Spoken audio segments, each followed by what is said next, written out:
जो भाजपा अपना गढ़ मानती है, वहां से इनको करारी हार का सामना करना पड़ेगा। माहौल बिल्कुल क्लियर है, भाजपा बुरी तरह चुनाव हार रही है, कहीं कोई दो मत नहीं है, कहीं कोई ट्रायंगुलर नहीं है। यहाँ पर एनडीए निश्चित रूप से जीतेगी और बिल्कुल भाजपा हार रही है और राष्ट्रीय जनता दल जीत के आ रही है। लगातार कल शाम से ही पुलिस ने करीब 20 से ज्यादा लोगों को अरेस्ट किया हुआ है। प्रशांत किशोर भी इसी तरह का आरोप लगाते रहते हैं, वो आज से नहीं बहुत पहले से लगाते रहते बिना मतलब का। भैया उनका क्या टेंडेंसी है हमको नहीं मालूम, हम लोग साधारण कार्यकर्ता हैं, सभी लोग के साथ प्रेम व्यवहार से बात करते हैं। पटना की जनता बीजेपी एनडीए के काम को देख चुकी है। बिहार की बांकीपुर विधानसभा सीट पर उपचुनाव के लिए मतदान खत्म हो गया है। बीजेपी के राष्ट्रीय अध्यक्ष नितिन नवीन की परंपरागत सीट पर इस बार मुकाबला बेहद दिलचस्प हो गया है। गुरुवार को हुए मतदान में सिर्फ 34.30% वोटिंग दर्ज की गई, जो पिछले विधानसभा चुनाव के मुकाबले करीब 7% कम है। अब सभी प्रत्याशियों की किस्मत ईवीएम में कैद हो चुकी है और 3 अगस्त को नतीजे सामने आएंगे। लेकिन उससे पहले सियासी दावों और आरोप प्रत्यारोप का दौर तेज हो गया है। देखिए बांकीपुर उपचुनाव पर हमारी ये खास रिपोर्ट। बिहार की हाई प्रोफाइल बांकीपुर विधानसभा सीट पर उपचुनाव का मतदान पूरा हो गया है। बीजेपी की गढ़ मानी जाने वाली इस सीट पर इस बार मुकाबला त्रिकोणीय नजर आ रहा है। बीजेपी ने नीरज सिन्हा को मैदान में उतारा है, जबकि आरजेडी की रेखा गुप्ता और जन सुराज के प्रशांत किशोर चुनावी मैदान में है। मतदान के बाद अब सभी उम्मीदवारों की किस्मत ईवीएम में बंद हो चुकी है।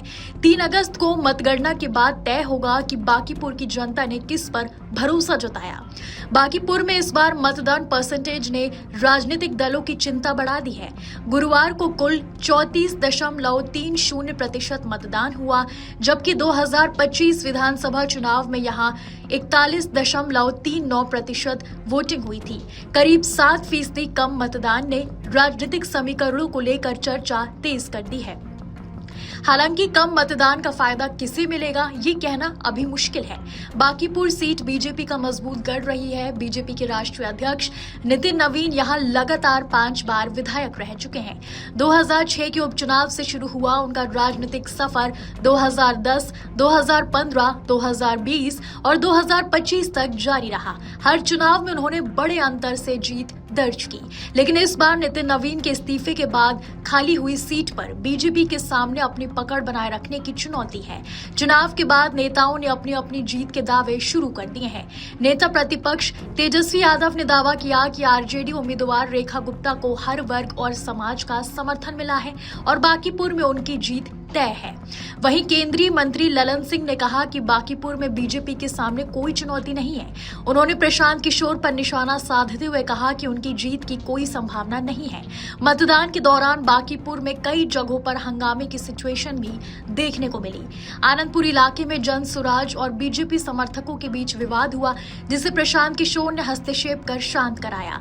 जन सुराज ने आरोप लगाया कि उनके कार्यकर्ताओं और पोलिंग एजेंटों को परेशान किया जा रहा है और पुलिस पर पक्षपात के आरोप लगाए।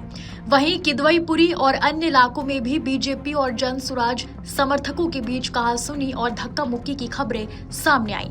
पुलिस ने व्यवस्था बनाए रखने के लिए कार्रवाई की और चुनाव प्रक्रिया शांतिपूर्ण तरीके से पूरी कराई। प्रशांत किशोर ने चुनाव के बाद बीजेपी पर हमला बोलते हुए कहा कि बांकीपुर में इस बार बदलाव की लहर है। उन्होंने आरोप लगाया कि बीजेपी हार की आशंका से परेशान है और प्रशासन का इस्तेमाल कर रही है। हालांकि बीजेपी ने इन आरोपों को खारिज किया है और जीत का भरोसा जताया है। मतदान के दौरान आम मतदाताओं ने भी अपनी राय रखी।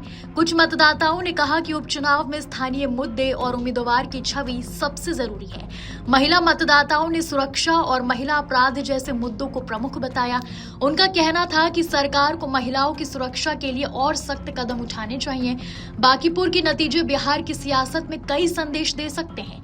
कम मतदान के बीच अब देखना होगा कि जनता का फैसला किसके पक्ष में आता है और किसके दावे सही साबित होते हैं। आपके राज्य की खबरें, आपके शहर की खबरें सबसे पहले जानने के लिए देखते रहें अमर उजाला। चैनल को सब्सक्राइब जरूर कर लें और पाएं हर अपडेट।